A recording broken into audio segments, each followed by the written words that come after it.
Proposal at the South Carolina State House would stop employers from requiring a COVID vaccine. 7 News' Melanie Palmer takes a closer look at the bill and where a lot of our largest employers stand.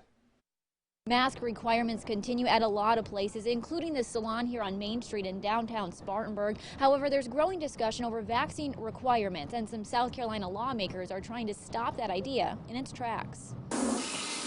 As the owner of a hair salon, Stephen Mills spends a lot of time very close to others, both emotionally and physically. How long you been? It's been forever. That's why he's getting vaccinated soon. However, he's not planning right now to require his employees to do the same. I don't think we should put a mandate on people to make them get vaccinated. I think that should be their choice. I really do, but I just hope they would do it. A handful of South Carolina lawmakers are pushing for that to be the case across the board, banning any kind of vaccination mandates, including from employers. Would preclude having a forced mandate to take it, number one. And number two, it also has some provisions in the bill where you couldn't have repercussions on you if you opted out to do that. We spoke to some upstate residents who understand both sides of this debate. I do feel like employers should get their employees vaccinated just so that they help not spread COVID-19. It should be on the employee themselves to decide whether they want to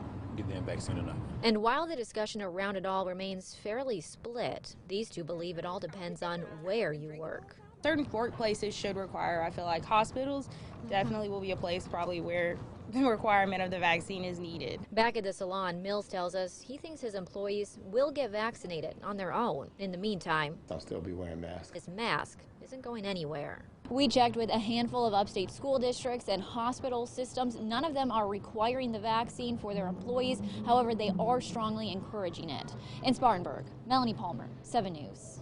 Now, a spokesperson at Prisma Health said historically speaking, emergency use authorization vaccines have not been mandatory, but once the vaccine is no longer under an EUA status, they start those discussions about whether to require the vaccine for their staff members.